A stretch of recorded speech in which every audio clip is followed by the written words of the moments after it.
She came anyway. She did not have to. Nobody would have blamed her for staying home.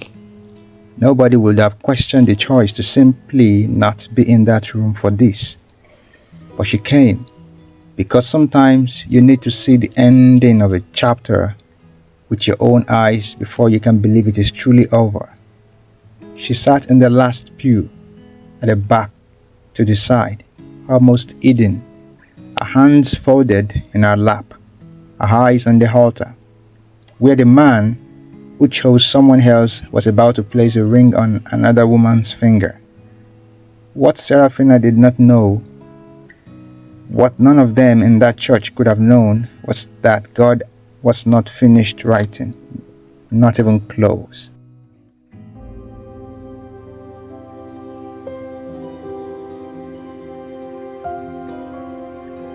Dearly beloved, we are gathered here today in the presence of God and these witnesses to join this man and this woman in holy matrimony. Marriage is not entered into lightly.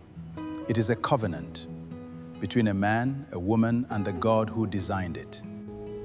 And it is a covenant that God Himself takes seriously, even when we do not fully understand the weight of what we are entering. Dominic, do you take this woman to be your lawfully wedded wife? To love her, honor her, cherish her, and remain faithful to her for as long as you both shall live? I do. Grace, do you take this man to be your lawfully wedded husband? To love him, honor him, cherish him, and remain faithful to him for as long as you both shall live? I do.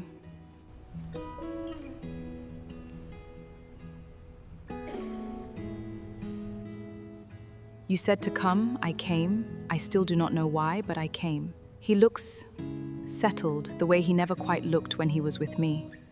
Like something finally fits. I do not know if that is supposed to comfort me or not, but I notice it. Whatever you are doing, God, whatever you brought me here to see or to find or to release, I am here. I am listening. I am yours before I am anything else.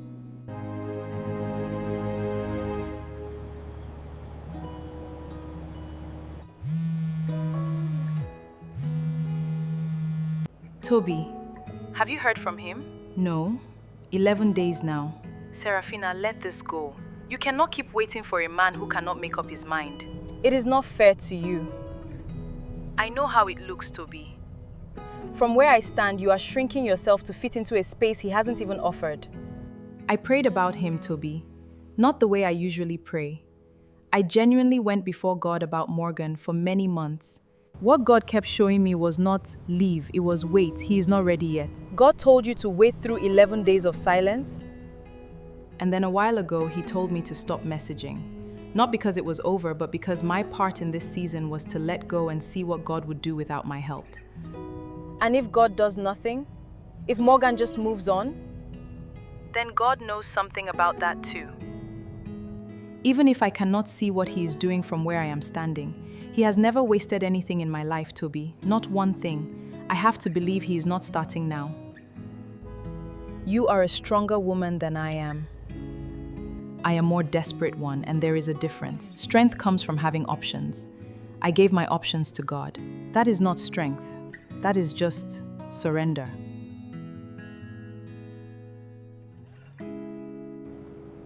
Father, I am not going to pretend this does not hurt.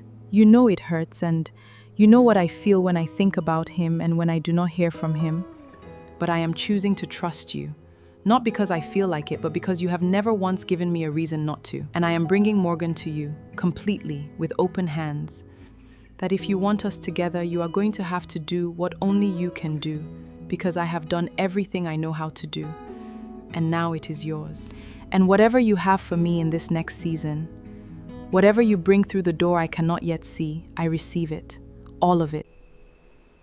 Even the parts that look like the wrong church at the right moment. I do not even know what that means, but I said it. You have 23 missed calls from Seraphina. I am aware. You are aware and you are sitting here staring at a spreadsheet. How long have you known this woman? 2 years. So for a long time you have not been able to decide. It is not about deciding. It is about being certain. I keep waiting to feel certain, and the certainty keeps not coming. I do not want to go to her without it because you are afraid. I do not want to be wrong. I have watched people choose badly. What if I do that to her? That is the most self-aware and most self-defeating thing you have ever said to me. Morgan, fear and waiting on God are not the same thing. One produces fruit, the other just produces 23 missed calls, and a woman who is too good for the silence you have been giving her. When did you last actually ask God about Seraphina? Go home, put the spreadsheet down and go and talk to God the way you should have talked to him a long time ago.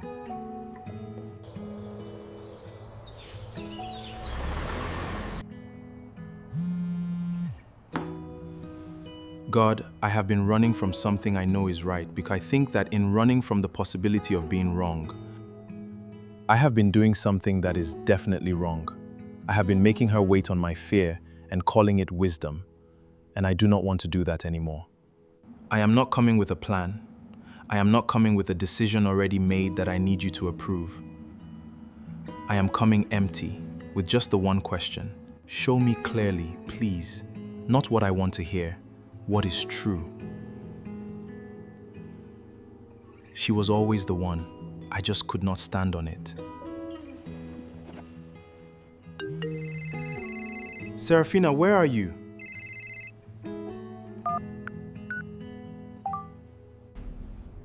Morgan, finally. Toby, where is Seraphina? She is not picking up my calls. She is at a wedding. Dominic's. Dominic. The man she used to. She said God told her to go. She said God told her to go. You know Seraphina, she does not argue. Toby, which church? Which church, Toby? Right now. Graceland Cathedral, Victoria Island.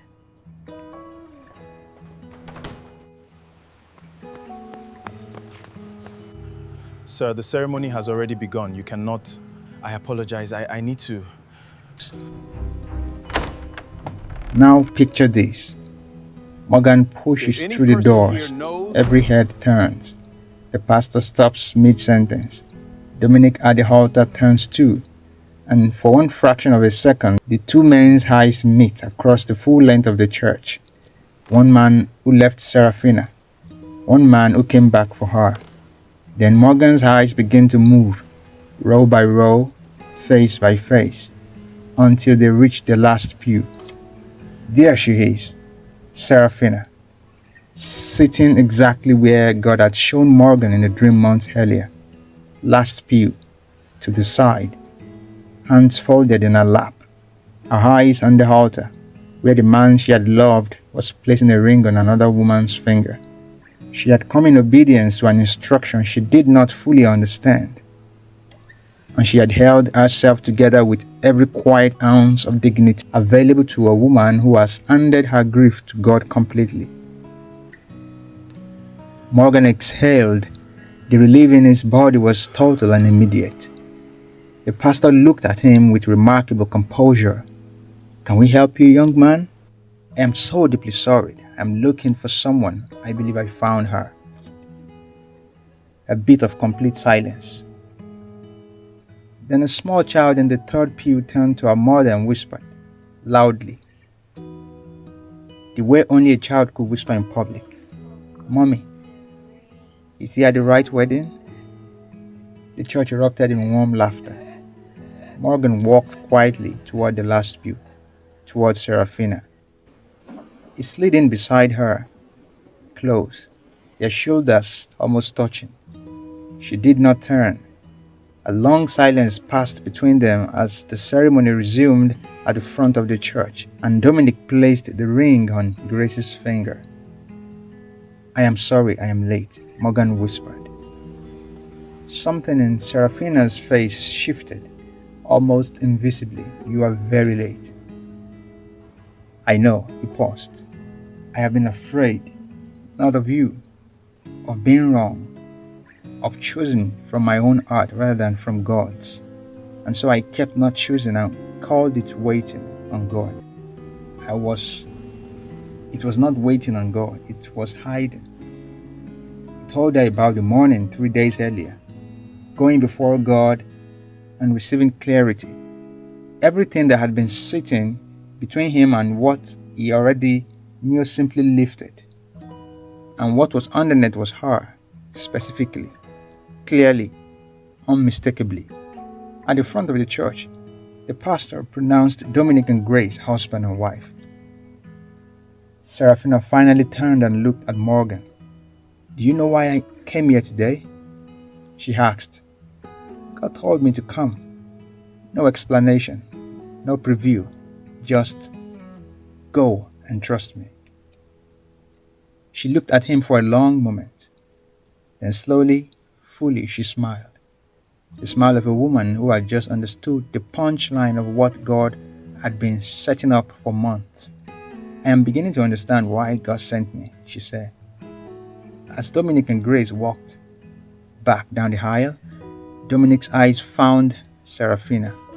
Not romance, not regret, simply the acknowledgement of two people who had been both through something costly and had both come out somewhere better than where they started. One note. She nodded back. Then they were past, moving into their life. Outside on the church steps, Morgan told Seraphina he wanted to do this properly. Go before God together, hear Him together before anything moved forward. She looked at him, warm, certain. "Then let's start there," she said. 4 months later, Morgan proposed to Seraphina on the same church steps. He brought no ring. He wanted her to choose it with him, so every time she looked at it, she would remember that God had chosen them long before either of them was ready to say yes. At their wedding, Seraphina asked Dominic to give her away. Grace sat in the front row and wept through the entire ceremony. Not from sadness, from the overwhelming recognition of something she had believed theologically for years but felt completely for the first time that day. Nothing God writes is wasted. Not the living, not the waiting, not the fear, not the running, not the wrong doors burst open at exactly the right moment. Not one single piece of it. And we know that all things work together for good to them that love God, to them who are the called according to His purpose. Romans 8, verse 28. God is not finished writing your story, not even close.